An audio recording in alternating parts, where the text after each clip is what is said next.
Hola a todos, sean bienvenidos a este conversatorio en vivo con docentes, directores y coordinadores del curso Enfermedad Renal Crónica Avanzada 2025, Manejo de Situaciones Frecuentes. Es un privilegio contar con este prestigioso panel de especialistas que los ha acompañado a lo largo de los módulos académicos. Ya llevamos casi 2 meses de cursada. Muy grato presentar al doctor Eduardo Gottlieb, conectado desde España. Muy buenas noches para usted, doctor Eduardo. Buenas noches.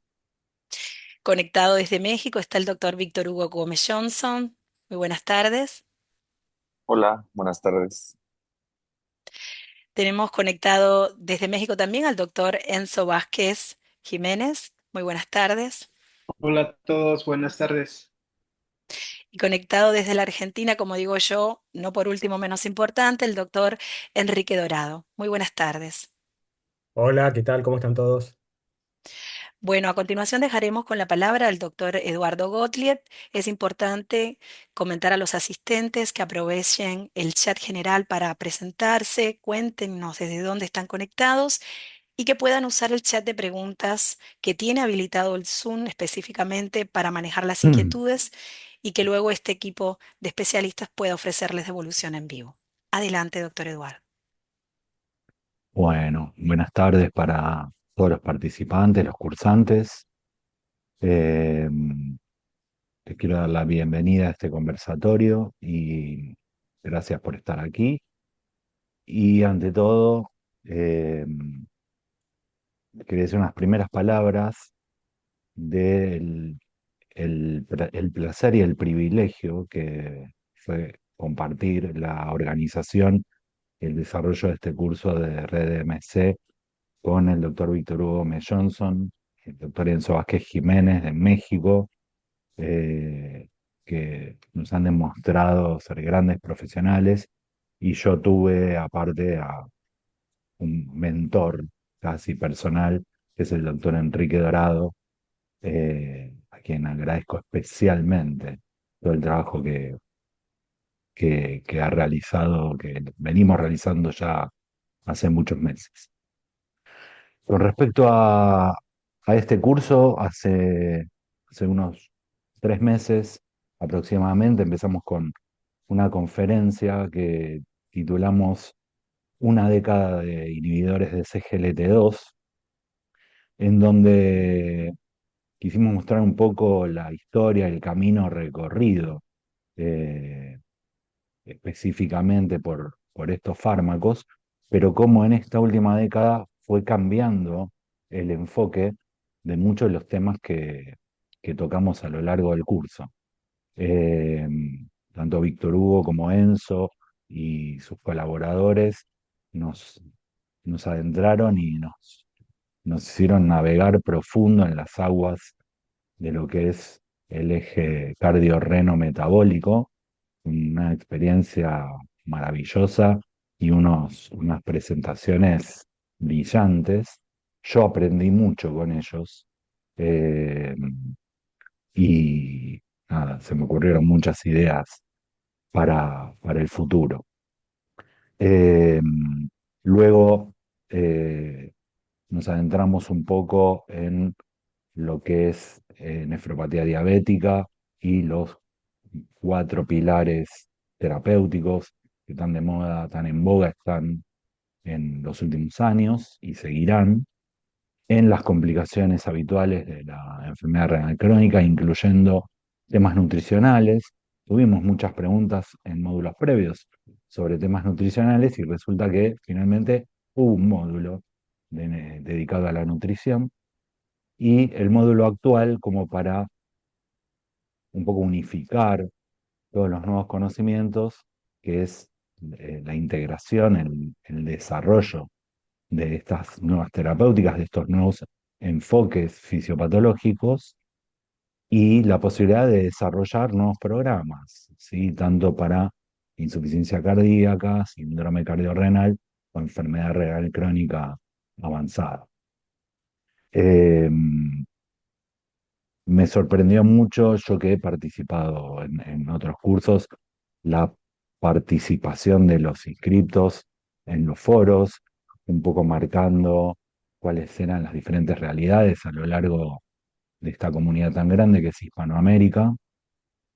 Y yo creo que o intentábamos por lo menos estar a la altura de de lo que fue surgiendo en esos foros, ¿sí? Más allá de preguntas específicas, en donde nos contaron diversas realidades y que son realidades que nos generan un desafío hacia el futuro. Eh, Así que nuevamente lo que quería remarcar era el agradecimiento y el placer que fue trabajar junto a los colegas de México, Víctor Hugo y Enzo, y junto a Enrique. Y le cedo la palabra a Víctor Hugo para que nos cuente un poco sus pareceres. Muchas gracias, doctor. Pues yo me uno igual sin duda al agradecimiento principalmente inicialmente del doctor Enzo para ayudar mucho en la planificación de este módulo que yo creo que es algo que vemos muy día a día y creo que espero haya sido de utilidad para todos y sobre todo que haya sido abarcando los temas que habitualmente más se ven en la consulta, tanto la parte crónica como intrahospitalaria, ¿no? Y creo que es algo que está demasiado en boga últimamente. Yo también personalmente me parece que hubo muy buena interacción en los foros. Creo que en general estuvimos como pendientes de las respuestas y también creo que todos, tanto los participantes como incluso nosotros mismos como directores y coordinadores, aprendimos mucho de la otra mitad del módulo que proporcionan en este caso ustedes, ¿no? Entonces yo, la verdad, en ese sentido, un agradecimiento personal por haber aprendido también bastante cosas, de puntualizar más cosas o conocimiento mucho más fino, ¿no? Entonces yo muy agradecido por eso y creo que vino muy bien el módulo, creo que es algo que está muy sonado ahorita y que espero haya sido de su agrado.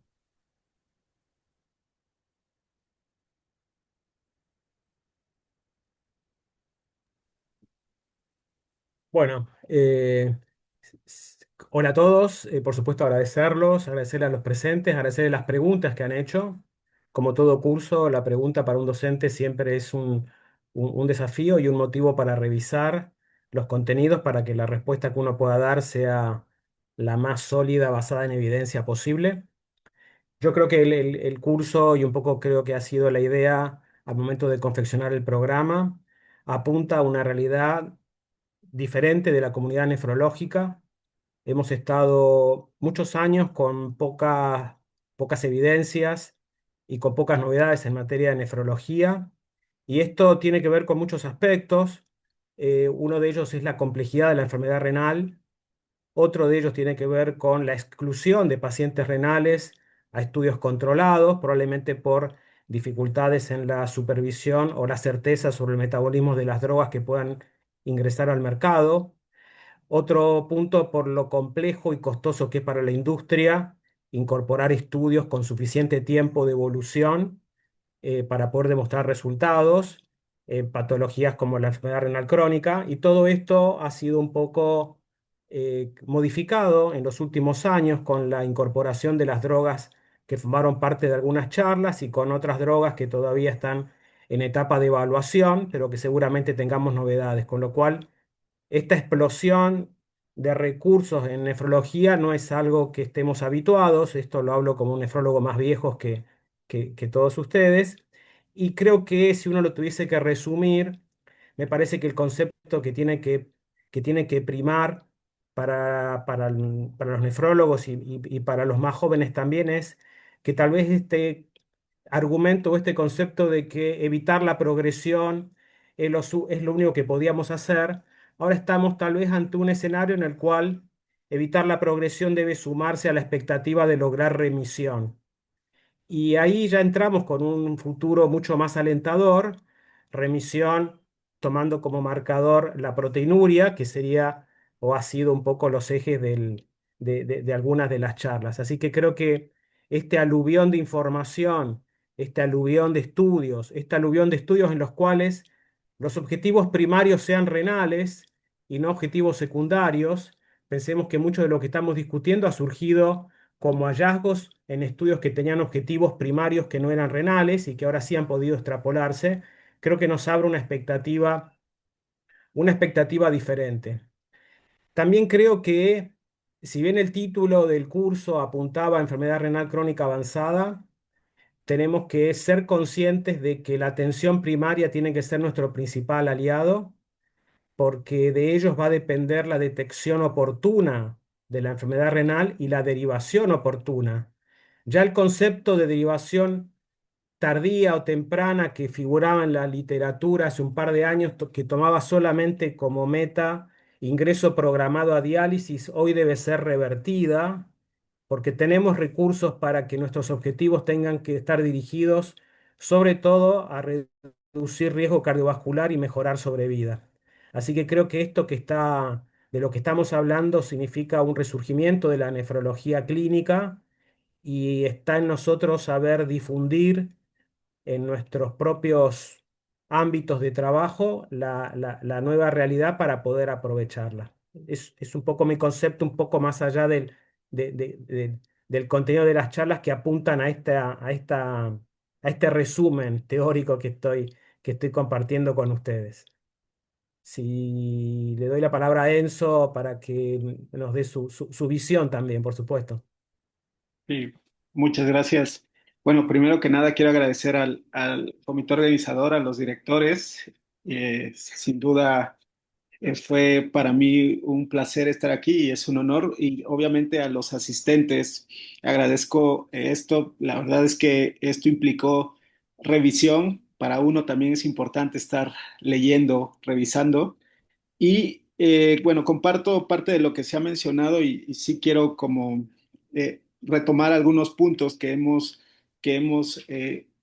visto en las sesiones, que es el trabajo colaborativo debe de ser lo que prime, ¿no? Afortunadamente, ya sabemos que es mejor el resultado con los pacientes cuando trabajamos de la mano con otros colegas como cardiólogos, endocrinólogos, no tanto como antes, incluso intensivistas, médicos internistas, y claro, estamos en una época afortunada en la nefrología, así como tenemos tecnologías diferentes y con un mejor pronóstico para nuestro paciente en terapias dialíticas, también lo hacemos para disminuir la progresión e incluso, como se menciona recientemente, la remisión de la enfermedad renal crónica. Hay que tomar todo esto con mucha conciencia basada en la evidencia, sobre todo porque es probable que a lo largo del tiempo nosotros podamos observar también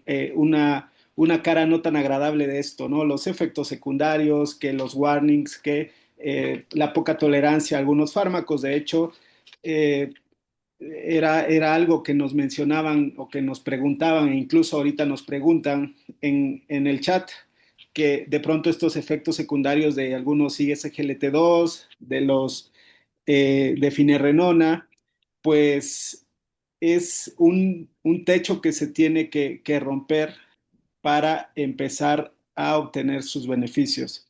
En general, por lo menos en lo personal, y creo que a lo largo del curso se mencionó que el beneficio de estos fármacos supera por mucho aquellos riesgos que están documentados. Sin embargo, obviamente el instaurar una intervención requiere un seguimiento, ¿no? Y para esto debemos de tomar en cuenta cuáles son aquellos probables efectos secundarios. Por ejemplo, en el caso de finerrenona, pues vigilar la hipercalemia, que es lo que escuchamos en las sesiones a este respecto. Y pues sin duda, algo que debemos también de tomar en cuenta, y lo retomo de algunas de las sesiones, es integrar herramientas, o sea, desde el establecimiento de cuál es la función renal basal de nuestro paciente, si se trata de un paciente que está en un contexto estable o si estamos ante una agudización de por ejemplo, ante un síndrome cardiorrenal. Entonces, las herramientas que nosotros tenemos y de las cuales dispongamos, como BNP, como ecografía, obviamente análisis por bioimpedancia y el aspecto clínico, la exploración física deben de ser integradas para que nosotros podamos tomar las mejores decisiones. Entonces, para mí es un gusto, le reitero, falta mucho todavía por ver, por escuchar, por leer. Desafortunadamente, muchos de los estudios que actualmente, del cual nos basamos, pues llega a ser un criterio de exclusión alguna de las condiciones por las cuales vemos a nuestros pacientes y esperamos que poco a poco eso también se vaya quitando y podamos observar pacientes, el paciente que tenemos en el consultorio, que tenemos frente a nosotros con esas características, pues extrapolar la información de los ensayos clínicos. Gracias, Enzo, por este resumen tan completo. Eh, Quería agregar a, a una de las preguntas que apareció en el chat, eh, sobre cierto resquemor que puede continuar con la aparición de las nuevas drogas y habíamos hablado en el foro, alguien preguntaba en su momento sobre el riesgo, mayor riesgo de pancreatitis, mayor riesgo de carcinoma medular de tiroides, con el uso de ARGLP1. Y la respuesta que yo había dado en ese momento era que hay un riesgo, se vio un aumento del riesgo de pancreatitis, pero que era un riesgo absoluto, y que había que diferenciarlo bien, el riesgo absoluto, el riesgo relativo. Hablábamos en ese momento de que si el riesgo absoluto era de 1 en 1000 y se duplicaba, eh, el riesgo de pancreatitis pasaba a ser 2 en 1000, seguía siendo un evento bajo. Eso no nos tiene que detener en la posibilidad de ofrecer las nuevas terapéuticas. Y por otro lado, hay evidencia que es casi inexpugnable, diría yo, estadísticamente hablando, que es el número necesario para tratar, ¿sí? Y ya desde EMPA-KIDNEY y DAPA-CKD, ya se había visto que utilizando DAPA o empaglifosina, el número necesario para tratar y obtener una reducción de la progresión de la enfermedad renal crónica y de la proteinuria era menor a 20, cuando nosotros del estudio Framingham sabemos que el número necesario para tratar en el uso de aspirina para evitar síndrome coronario agudo era de 300. Entonces hay datos que son, diría, casi definitivos. A partir de ahí es que nosotros le tenemos que perder el temor a la utilización de las nuevas terapéuticas. Por supuesto, como dijo Enzo, prestar atención a los posibles efectos adversos, ver bien en qué tipo de pacientes los vamos a indicar y en qué pacientes los vamos a tener que suspender, pero fundamentalmente tenemos que meternos de lleno porque, como dijo Enrique hace un rato, estamos viviendo una época de la nefrología revolucionaria y tenemos que estudiar mucho, tenemos que leer y tenemos que aprovecharla. Le quería dejar paso a Enrique porque veo una pregunta acerca de nefropatía diabética. Nos están preguntando si utilizaría toda la farmacología disponible en una nefropatía diabética con fenotipo no proteinúrico, si las pautas de tratamiento serían iguales. Perfecto. Bueno, muy buena pregunta. La nefropatía diabética no proteinúrica, que como se había comentado, tiene a su favor tener un curso clínico más benigno que la forma proteinúrica, es una forma más solapada, cuyos mecanismos no están del todo aclarados, se piensa que pueden tener más que nada daño microvascular y estaría indemne el componente glomerular o barrera de filtración, por eso no existe como marcador la proteinuria. Si uno tuviese que considerar las drogas que ya establecimos como estándares, el uso de YCARA2 y el uso de glifosinas tendrían la misma indicación que en pacientes con formas proteinúricas. Ahora, si vamos a la evidencia de la finerenona como un antagonista mineralocorticoide, la verdad que los estudios que incluyeron finerenona en pacientes con enfermedad renal, cualquiera fuera tanto objetivo primario o secundario, me refiero al Fidelio, el Figare y el Fidelity, no incluyeron pacientes que tuviesen albuminuria en estadio A1, o sea, menos de 30 miligramos gramo.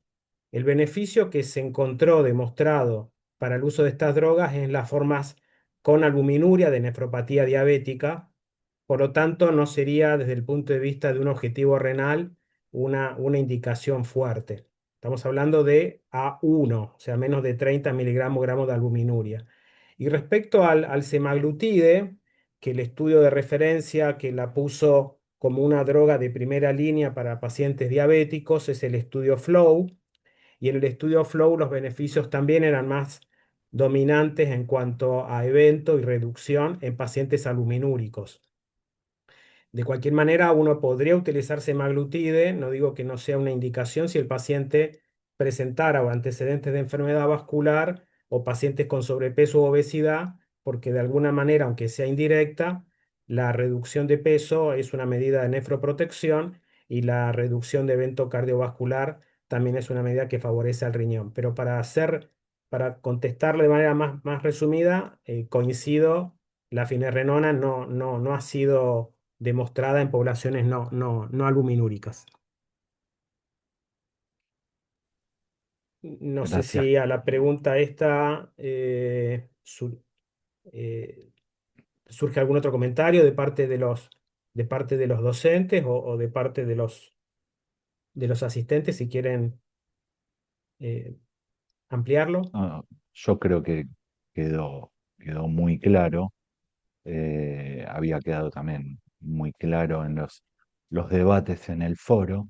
Aquí hay otra pregunta con respecto al uso de alfa-cetoanálogos, un planteamiento en las guías CADIGO, que en pacientes adherentes y con buena tolerancia se podía plantear una dieta muy baja en proteínas, acompañada de alfa-cetoanálogos, y obviamente remarcan que en diversos foros y congresos es motivo de debate, lo cual sí es cierto. Y nos preguntan a nosotros, bueno, desde nuestra perspectiva.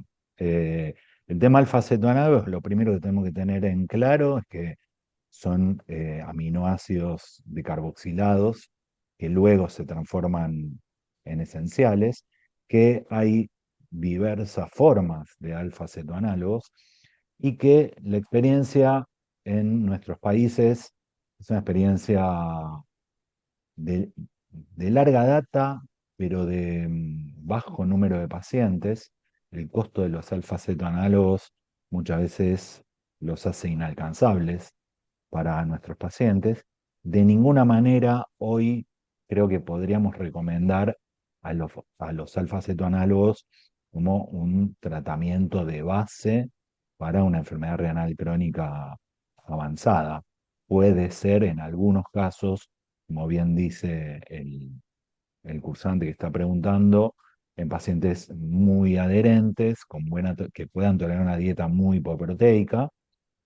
Es en principio apenas un adyuvante al tratamiento general. No sé, Quique, ¿qué opinas de esto? No, coincido con el recurso disponible y coincido también. Esta pregunta me parece que también había surgido en el foro y creo que también fue respondida, no sé si por vos, Eduardo, y creo que también un aporte hizo la licenciada Ciprés respecto a sugerencia y respecto a evidencia que si bien era limitada, no significa de que no pueda ser un recurso adicional bajo estricta supervisión nutricional por el riesgo de generar desnutrición proteica. Pero sí, creo que ocupa un espacio. Es cierto que En lo económico, yo estoy hablando de Argentina, desconozco la realidad de otros países, tal vez sea más accesible y también hay un tema vinculado a adherencia porque implica, implica un incremento en la medicación, ¿no? Pero, no sé, por ahí, Víctor Hugo o Enzo, México, no sé cómo se llevan con estos recursos. Sí, bueno, Ah, ahí no, definitivamente sí, al igual que me imagino que ustedes hay un debate, de pronto hay polarización respecto al uso o no. Yo creo que hay que tomar en cuenta algo muy importante. No funcionaría de acuerdo a los estudios en pacientes que no tienen restricción proteica. En los desnutridos, definitivamente no. Y algo muy importante es que el paciente tenga una adherencia dietética, ¿no? Es decir, eh, el, el el teórico beneficio es sobre todo en aquellos pacientes que tienen una dieta muy restrictiva y lamentablemente, por lo menos de pronto es muy complejo llegar hasta ese punto. Considero que tampoco es un fármaco que tenga un impacto sobre, por ejemplo, la mortalidad y para nada son sustitutos de ISGLT2, de bloqueo del sistema renina-angiotensina-aldosterona, tampoco es sustituto de finerenona. Entonces, hay que elegir bien nuestras herramientas y sí saber específicamente qué paciente, cuál es la capacidad económica. Sucede algo similar en nuestro país y también la carga farmacológica, ¿no? ¿Cuántas cápsulas por cada cuántos kilogramos de peso? Porque es altamente frecuente en nuestro medio que de pronto se recetan una cápsula cada 8 horas o una cápsula diaria, cuando es, por lo menos la indicación, es una cada 5 kilogramos, ¿no? Entonces, eh, estamos prácticamente en las mismas. Hay que tomar en cuenta nada más esas recomendaciones de a quienes sí y que no es sustituto de lo que ya tenemos. sí, yo estoy totalmente de acuerdo. Creo que aquí, eh, en mi experiencia, he suspendido más eso que otra cosa porque a veces llegan con esos medicamentos que son caros, ¿no? Y que no tienen nada de apego a la dieta, o que llegan pacientes ya desnutridos y que tienen una restricción y llegan así y es una carga de pastillas importante, no traen ninguno de los tratamientos como ISGLT2, cine, con albuminuria, ¿no? Entonces creo que es muy controversial, yo estoy totalmente de acuerdo con lo que dicen todos los doctores del foro. Creo que más bien aquí se van a indicar es encontrar ese paciente muy personalizado y asegurarse que, como bien dice Enzo, no es sustituto de lo que sabemos que es con certeza que evita el deterioro en la función renal. Sí, yo creo que la mayoría, probablemente la mayoría de los participantes del curso no hayan vivido, nuestros colegas de México seguro que no vivieron la época en la cual indicábamos 14, 16, 18 comprimido de carbonato de calcio para que el fósforo. Con los alfacetoanálogos pasa algo muy parecido, ¿sí? Al calcular la dosis por kilo de peso, terminan tomando esa sumatoria de píldoras que lo único que hace es entorpecer la adherencia a los tratamientos que verdaderamente tienen evidencia. Y siguiendo con esto, nos preguntan en la enfermedad renal crónica estadio 5 en diálisis, qué medicamento dentro de los cuatro pilares es más seguro y qué tan beneficiosos son en esta población. Arranco, ya que estoy con micrófono. Cuando hablamos de ISGLT2, hablábamos de que ISGLT2 justamente necesita SGLT2 para ser inhibido. Si nosotros pensamos en comenzar uno de esos tratamientos en un paciente en diálisis, en realidad no tenemos sustrato para usar este tipo de drogas, con lo cual no sería aconsejable empezarlo, no tendríamos ningún beneficio y sí tendríamos todos los efectos adversos que se puedan presentar.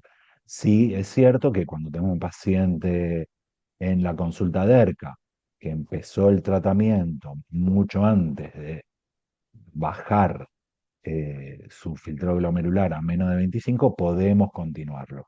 Hoy en día la tendencia, la recomendación es a no usarlos en el paciente en diálisis y le doy paso a mis colegas.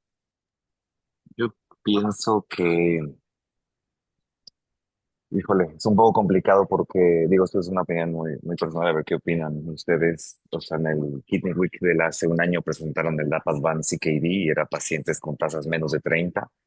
Ellos aseveraron que se podía iniciar de manera inicial dapaglifosina 5 miligramos con después titulación a 10 y que aunque tengas tasas menores de 30, el beneficio de unos 5 años sí evitó el deterioro en la función renal. La media fue 19, que bueno, sigue siendo bajita. Y es en ese sentido que es algo que ya se presentó como resultado preliminar y que estamos a la espera de la publicación oficial en cuanto al uso de ISGLT2. Es verdad que como bien dice el doctor Eduardo, pues así como tal, si se usa hoy en día en alguien en EMO o en BP, pues seguramente es algo off-label. Eso es muy importante dejarlo claro. O sea, no hay algo así consistente ahorita.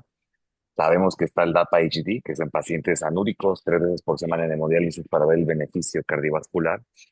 Habrá que ver ese estudio, entre otros como el Real Life Cycle, creo que también se llama. Entonces va a ser muy importante. ¿Por qué? Porque pues al final del día lo que se piensa es que aunque no hay SGLT2 funcional en el proximal, en el S1 y S2 del proximal, su asociación con el NHE1, o sea, con el NHE3 que está en el proximal, pero el NHE1 que es cardíaco, se cree que es por ese motivo que puede haber beneficio del ISGLT2 en temas cardiovasculares, aunque ya se haya perdido la función renal, ¿no? De ahí que haya pacientes que será importante ver que si, digamos, está en EMO o en DP, pero tienen falla cardíaca de serie reducida o preservada, si a pesar de que los riñones ya se fueron del chat, por así decirlo, ver si hay algún beneficio cardiovascular por esta asociación del NH1, ¿no? Eh, pero es verdad que hasta el día de hoy no hay nada, ¿no? De su uso creo que sigue siendo off-label, pero definitivamente se está explorando y que habrá que esperar que salga. Bueno, sí, definitivamente no hay que retirarlos, o por lo menos si no hay alguna situación, no habría que retirarlos si el paciente ya lo tiene, si tiene una disminución de la tasa de filtrado glomerular y efectivamente en un grupo que tenía ya que tiene sustitución en donde teóricamente se espera un mejor resultado es en aquellos que tienen uresis residual, ¿no? El que tiene diálisis peritoneal, hemodiálisis y que mantiene uresis residual. Hay un grupo noruego que ellos han estudiado el efecto de las glifosinas en el dializante, perdón, de la solución de diálisis peritoneal, postulando que el bloqueo de los SGLT, específicamente dos a nivel del peritoneo, puede incrementar el ultrafiltrado. Obviamente todo eso todavía está en modelos animales, entonces reitero, su uso es off-label, pero desde mi punto de vista, podría ser benéfico para los pacientes. De manera personal, hemos llegado a utilizarlo en pacientes que ya tienen sustitución renal, incluyendo trasplante, sin duda.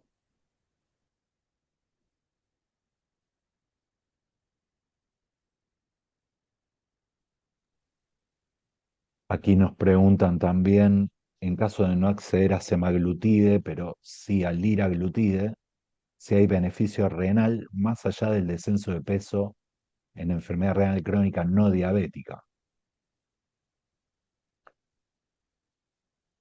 Eh, y creo que el estudio liraglutide me parece que es parte del estudio LEADER, que fue el primero que demostró beneficio renal, eran pacientes diabéticos. Acá la pregunta no la llegué a leer. Decías, Eduardo, que se refiere a paciente no diabético. Sí, sí, si no puede acceder a semaglutide, pero sí a liraglutide. Si Si hay es el... beneficio renal más allá del descenso de peso en el renal crónico no diabético. eh, no sé la evidencia de ese caso concreto. El, el estudio líder mostró resultado beneficioso, pero me parece que no alcanzó a tener el impacto que tenía el estudio Mm. el estudio Flow y no mucho más, pero seguramente alguno de ustedes pueda ampliar esta respuesta. Yo, en el caso de España ahora, casi no conseguimos liraglutide. Estamos entre semaglutide y dulaglutide, y está empezando de a poco a usarse tirzepatide no financiado, entonces lo estamos usando en muy pocos pacientes, sobre todo en la zona donde estoy yo, que es una zona más serrana, rural, que urbana, eh, en donde sí, tanto con SEMA como con DULA estamos viendo beneficio renal. Eh, pero en general son pacientes con obesidad y diabéticos. Pero no tengo muy en claro la diferencia entre diversos ARGLP1, no los ARGIP. No sé los colegas si tienen algo para agregar al respecto. Yo pienso que, perdón, le apreté sin querer.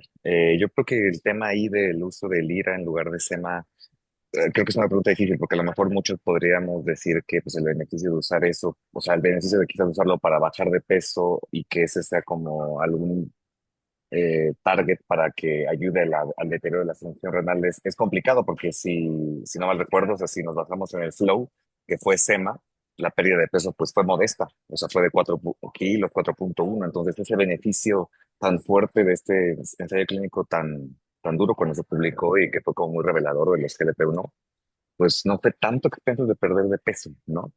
Entonces, híjole, decir que no sirve bajar de peso con la lira no me atrevería a decirlo, pero sabe bien que el flow tampoco centró tanto en bajar de peso, fueron 4 kilos si no mal recuerdo, y que, bueno, ahorita ahí está publicado este año el Soul Trial, que fue de semaglutide oral, que se dio beneficios cardiovasculares, no tanto renales, entonces es un poco complicado decirlo, solo recordar que el flow no fue centrado solo en baja de peso para el beneficio renal. Sí, Mm. ahí si no mal recuerdo, la pregunta es de un paciente que no tiene diabetes, ¿no? Y enfermedad renal crónica. El líder se fue en pacientes que tenían diabetes y, o sea, sí disminuyó albuminuria, sin embargo, en lo otro no hubo un cambio significativo que era pues la progresión a enfermedad renal. O sea, puede beneficiar tal vez, o sea, es mejor bajar la albuminuria que no disminuirla, obviamente, pero no fue significativo en pacientes con diabetes y riesgo cardiovascular en los otros outcomes y por lo tanto no hubo una reducción en la progresión de la enfermedad renal.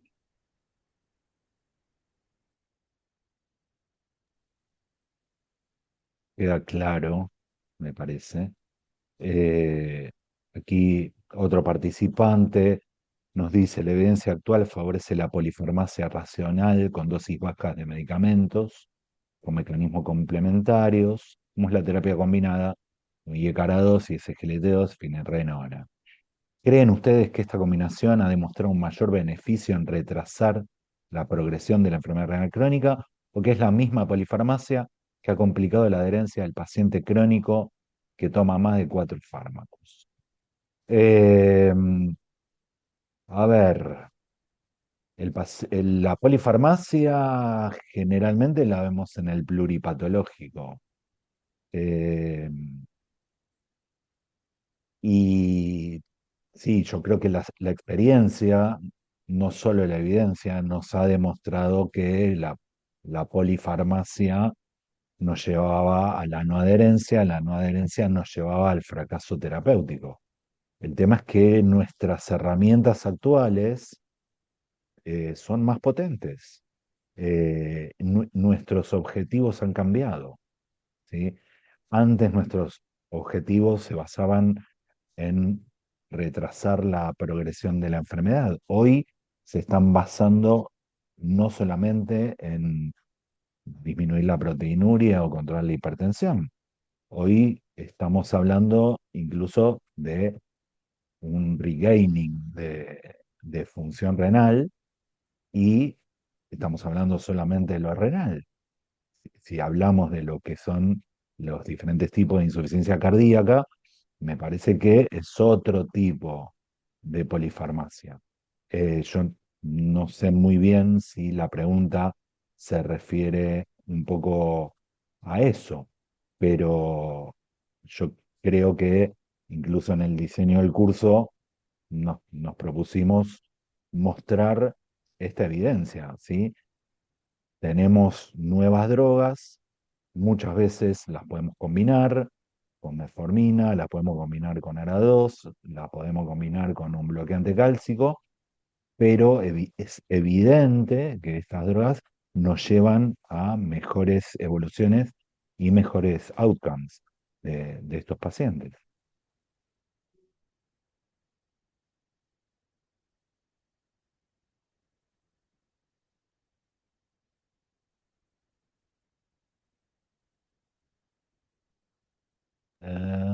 Perdón, acá hay otra pregunta. ¿Qué fármacos de los que ustedes comentan serían adecuados en un paciente en los estadios iniciales de enfermedad renal crónica 1 o 2 sin albuminuria y con buena adherencia a recomendaciones nutricionales? Bueno, esto también un poco lo hemos hablado en los foros, ¿sí?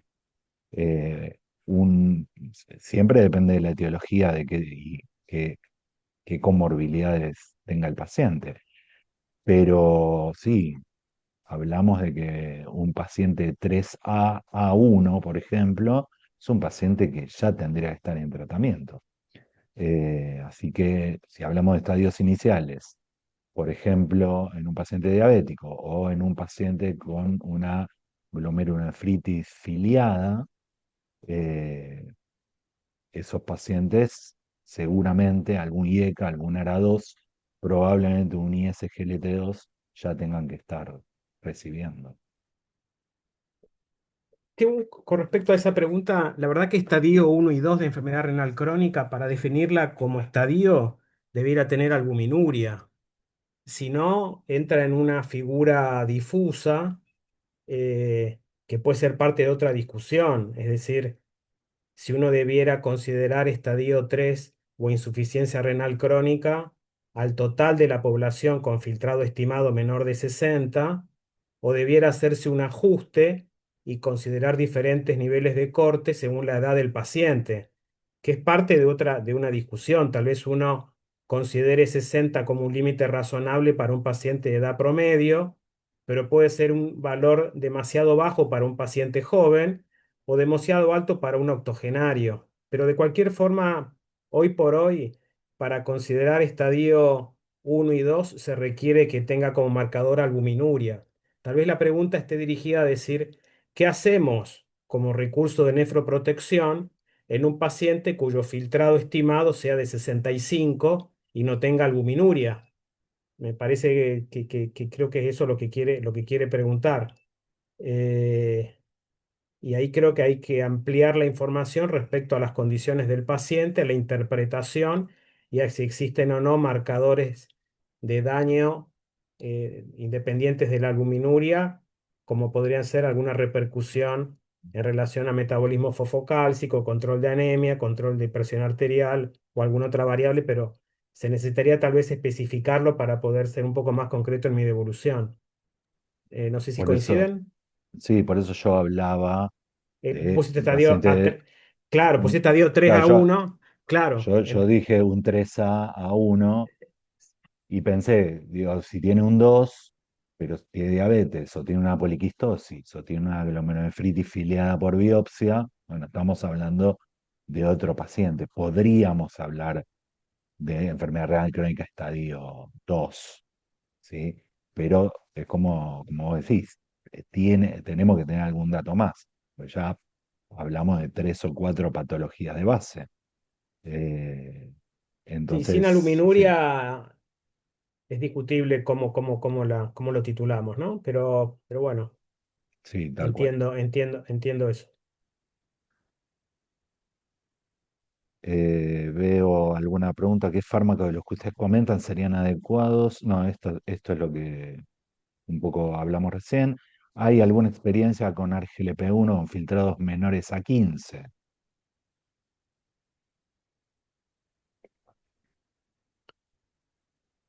Eh, eh, Estudio publicado con esa población, con ese nivel de corte, que yo sepa, en un trial no hay. Si es una contraindicación usarlo en paciente con un objetivo de control de obesidad, yo creo que es factible, es una droga que no se adecua, pero si la pregunta apunta a qué ensayo controlado está escrito, la verdad que no tengo yo ese dato. No, ensayos no clínicos aleatorizados no conozco. Basado en experiencia, lo estamos usando en pacientes en diálisis, sobre todo en pacientes que tienen que bajar de peso en vistas a trasplante renal, con éxito, sin contraindicaciones, perdón, sin efectos adversos.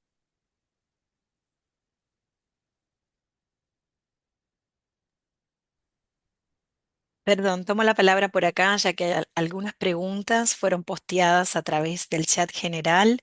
Si bien incentivamos a los cursantes en línea que aprovecharan el chat específico para consultas, les transmito, me pareció que no se dio devolución a Lilian Cerda, que por el chat general planteó en qué pacientes es recomendable continuar con ISGLT2 una vez que ingresan a terapia sustitutiva renal o recomiendan sí o sí descontinuarlos.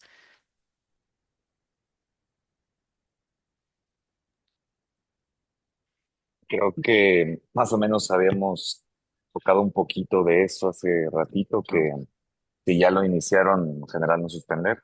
Más bien la duda un poco más brava es saber si alguien en EMO o en DP iniciarlo por algún beneficio, obviamente extrarrenal, y creo que coincidimos un poquito de que estrictamente es algo off-label, que yo personalmente creo que cuando salgan estos estudios del DAPHD, el Recyclo, puede ser que sea un poco más de luz en ese sentido.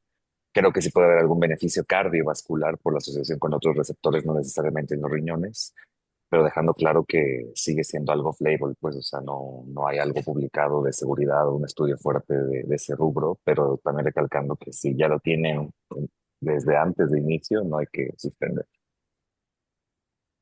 Muchas gracias, doctor Víctor. Y por acá les hago esta otra consulta, porque en el intercambio y al haber estado en el chat general, no sé si quedó por alto, quizás ya la trataron, me dirán, de María del Carmen Reyes, ¿recomiendan algún suplemento alimentario en pacientes con fragilidad eh, y sarcopenia?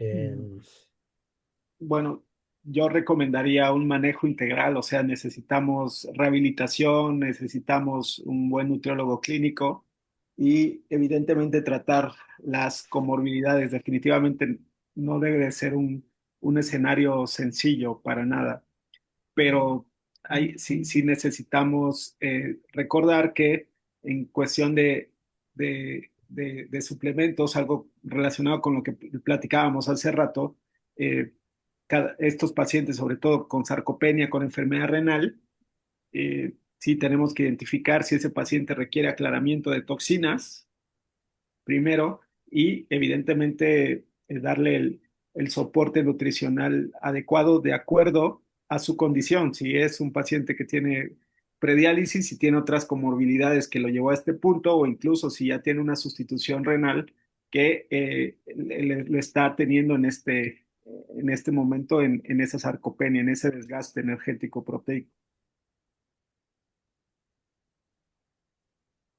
Muchas gracias, doctor Enzo. Me pareció que el doctor Enrique también quería aportar algo.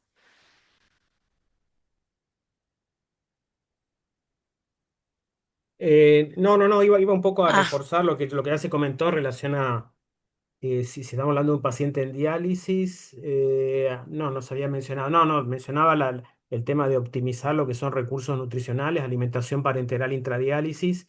Y después volvemos un poco a algunos elementos que no tienen suficiente evidencia. El uso de L-carnitina era un recurso en algún momento con una evidencia muy débil, inclusive por ahí para controlar algo de las parestesias, y el uso de creatina no lo tengo incorporado como que se haya demostrado beneficioso, cuando en realidad la causa de sarcopenia tiene que ver con mecanismos inflamatorios y eso es difícil revertirlo si uno no puede identificar una causa específica, más allá de parte de la evolución del envejecimiento que genera la enfermedad renal crónica. Pero no estoy seguro que tengamos mucho recurso en términos generales para farmacológicos para revertirlo, ¿eh? Parece que es lo que comentaba Enzo. Sí, muchas gracias. yo creo que depende de qué paciente estemos hablando. Tenemos mucho paciente octogenario, nonagenario. El suplemento puede ser un ayudante, pero de nuevo, vía oral, gastrostomía, eso me parece que hay que individualizar cada caso. Mm. Ahí también yo entré al chat y nos preguntan con respecto a la finerrenona, se sugieren pacientes con deteriorada función renal, pero que sean diabéticos tipo 1. Bueno, Eh, sí, perdón, adelante. no, dale, tranquilo. Bueno, recién en el Kidney Week fue presentado el Find One, en donde se mostró que la finerenona puede tener un efecto benéfico en pacientes que tienen enfermedad renal, albuminuria de 200 hasta 5 gramos, más o menos los mismos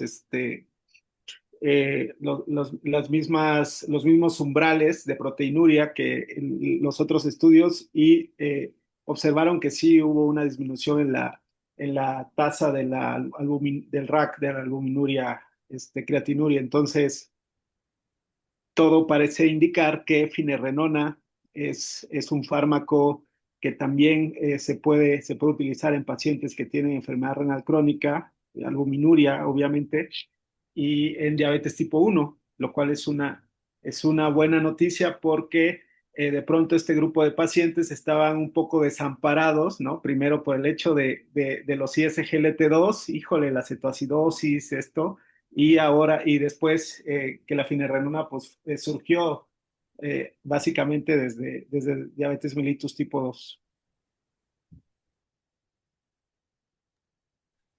Y también, o sea, digo, justo eso lo presentaron como bien disenso ahí en Kidney Week y pues habrá que esperar el FIND, CKD, ¿no? Que es este estudio de FIN en pacientes con enfermedad renal no diabética, ¿no? Que a ver cómo les va a esos pacientes, porque ahorita todo es obviamente lo que ya sabemos, pero pues el FIND CKD ya está en fase 3. Entonces quizás el siguiente año ya tendremos algunos preliminares del efecto de FIN en pacientes sin enfermedad renal diabética.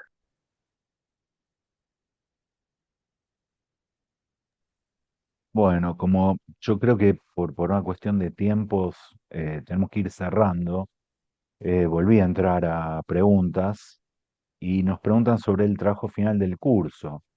Si nos pueden dar algunas directrices más concretas, por ejemplo, sería adecuado plantear una intervención para capacitar a cuidadores informales en aspectos claves abordados en el curso, específicamente que se pudiera implementar en una institución o asociación de enfermos con enfermedad renal crónica. Bueno, cuando nosotros pensamos esto con, con Víctor Hugo, con Enzo, con Enrique, en realidad estamos pensando en unidades de seguimiento de enfermedad renal crónica avanzada y en unidades de manejo integral de la insuficiencia cardíaca y del síndrome cardiorrenal, ¿sí?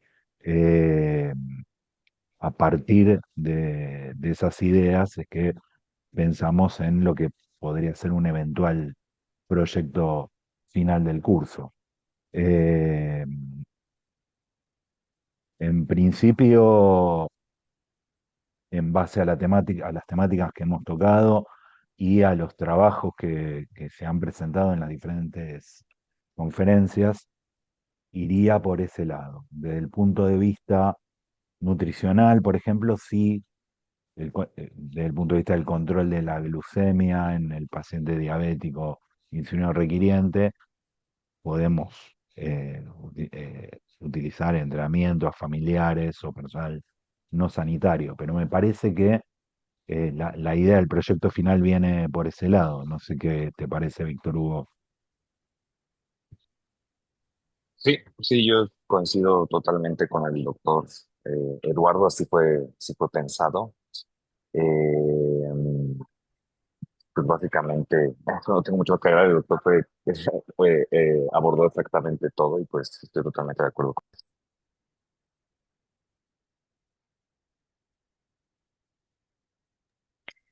Acá me gustaría intervenir quizás para aportar un poco de complementariedad, sobre todo teniendo en cuenta la masa heterogénea de la comunidad cursante, donde hay un perfil médico nefrólogo notorio, pero luego tenemos otros representantes de ese llamado actor del equipo nefrológico.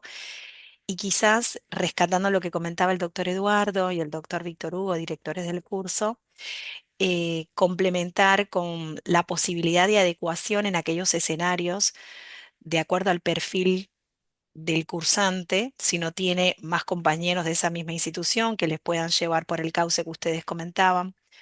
Quizás aprovechar entonces desde dónde puede implementar mejoras a través de ese resumen de diseño de plan, de acuerdo a las necesidades que detectó ese lugar donde trabaja. Quizás buscando esas excepcionalidades en función del escenario real del perfil y lugar de trabajo del participante. Pudiéramos convenir, se me ocurre, doctor Eduardo, si fuera la situación. No entiendo claramente el escenario de Rocío. Sí, sí, habría, de nuevo, habría que ver eh, en dónde estamos trabajando, en dónde queremos plantear el proyecto. Como dije al principio, yo estoy en España, pero no vivo en un pueblo, estoy en una zona serrana, rural, y mi población son trabajadores rurales, ¿sí? Muchas veces nosotros damos la prescripción por escrito y la gente no puede leerla, ¿sí? Depende de qué tipo de paciente y depende de qué tipo de comunidad estemos hablando. Sé que hay muchos médicos de atención primaria dentro de los cursantes y creo que la organización por el lado del centro de salud comunitario podría ser una buena idea.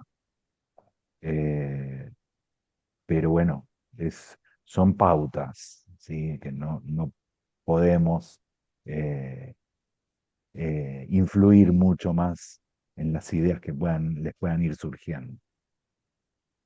Los alentamos igual a Acá, aquellos casos particulares, acá, perdón, doctor Eduardo, sí, que puedan comunicarse con soporte @redmc.net para tratar los casos estos individuales, ¿ok? Adelante. sí, no, acá Rocío, que es la que había preguntado, que es española y que vive en Andalucía como yo, Ah, eh, y tiene una vinculación directa con Alcer, que es la Asociación de Enfermos Renales. Aquí en España es un lobby muy interesante de pacientes, lobby en el buen sentido de la palabra, participan muchísimo en el bienestar de los pacientes, en su acceso a hemodiálisis, en su acceso a trasplante. Nosotros trabajamos con Alcer, de hecho en nuestro hospital nutrición y psicología los hace Alcer, no los hace el hospital, no los hace el Sistema Andaluz de Salud, así que trabajamos colaborativamente con ellos todos los días. Eh, Creo que viene por ese lado. A los colegas que estén en zonas suburbanas y que dispongan de un centro de atención primaria, yo dirigiría el proyecto por ese lado.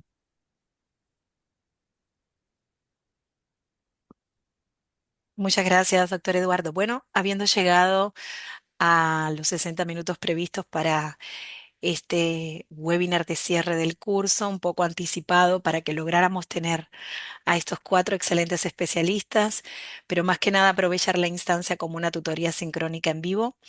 Hemos llegado al final, no queda tiempo para más. Agradecerles a todos la participación, a los asistentes, este privilegio de poder conectarse y tener un feedback directo de los directores y coordinadores del curso. Yo en lo personal agradecer también la oportunidad de trabajar con tan excelente equipo y poder apostar a buscar un cambio positivo en la praxis diaria en función de aquellos conocimientos de relevancia que el curso les ha dejado a lo largo de estos 7 módulos. Vamos teniendo por delante ya el último módulo del curso que será habilitado el martes próximo. Los alentamos a que aquellos que vengan rezagados aprovechen la oportunidad para completar las actividades de este módulo 7, pero también pensando en ponerse al día si tienen alguna pendiente para que logren obtener su certificado de aprobación. Recuerden que en este módulo tienen habilitada la entrega del trabajo de este resumen de proyecto de plan de manejo integral del paciente con enfermedad renal crónica. Los alentamos a que aprovechen también los días que quedan en el marco del curso para hacer su entrega. Dejo la palabra a los docentes para la despedida final. ¿Quién se anima? Sí, yo quería agradecer a todos los participantes, de nuevo haber estado ahí, su participación, sus aportes. Un agradecimiento, la verdad, un placer haber trabajado con Enzo y con Víctor Hugo. Eh, Fue para mí una grata sorpresa y la verdad que me mandaron a estudiar eh, todos los días desde que vi sus presentaciones y las de sus colegas. Y un agradecimiento muy especial al doctor Enrique Dorado, porque con Enrique nos hemos formado en el Instituto de Investigaciones Médicas de la universidad. No llegó a ser residente mayor mío por meses, pero para mí sigue siendo no solo mi residente mayor, sino un amigo. Así que muchas gracias a todos. Yo igual le agradezco muchísimo a los participantes, a Red MC, a Lea, que siempre también es muy importante toda esa labor que a veces no se reconoce de estar pendiente de todo y siempre muy disponible para todos nosotros. Obviamente también para mí personalmente fue muy agradable, muy enriquecedor trabajar y conocer al doctor Eduardo, al doctor Enrique. Y al igual que el doctor Eduardo, yo le agradezco mucho a Enzo que al final del día los coordinadores se llevan una carga de trabajo importante y es fundamental saber a quién escoger como tu mano derecha y eso, aparte de ser eso, ha sido mayor que yo, he aprendido mucho de él y le agradezco mucho. Mm. Bueno, lo mismo de parte mía. Muchas gracias a Lea. Como ya dijo Víctor Hugo, me parece importantísimo su rol, me parece que ha sido muy clara en las consignas y que nos ha permitido trabajar de manera coordinada. Gracias, Eduardo, por la invitación y por supuesto por tus palabras. La verdad que tus aportes creo que han enriquecido mucho la actividad de los foros. Y para los colegas Enzo y Víctor Hugo, que también me hicieron estudiar y les agradezco porque han abierto campos que todavía en Argentina no están adecuadamente optimizados. El módulo de cardio renal me parece que es para muchos de nosotros un puntapié para trabajar en ese sentido. Y también las preguntas del auditorio. Muchas preguntas no tienen tal vez la respuesta que ellos hubieran querido esperar. Hay cosas que todavía están en curso por definirse, hay preguntas que todavía no están respondidas, hay evidencias que falta documentar. Así que el curso, el curso puede terminar acá, pero no la producción de conocimiento científico que todavía está, por suerte, con un futuro prometedor.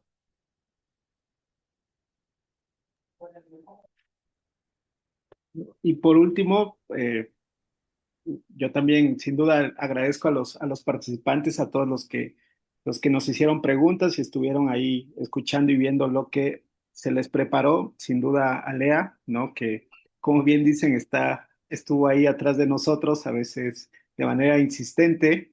Discúlpanos por eso, pero es una parte muy, muy importante para que esto se hubiera llevado a cabo. Sin duda, para mí en lo personal fue muy grato. revisar las sesiones tan didácticas, ¿no? El conocimiento vertido por parte de los doctores Eduardo, del doctor Enrique, de sus invitados.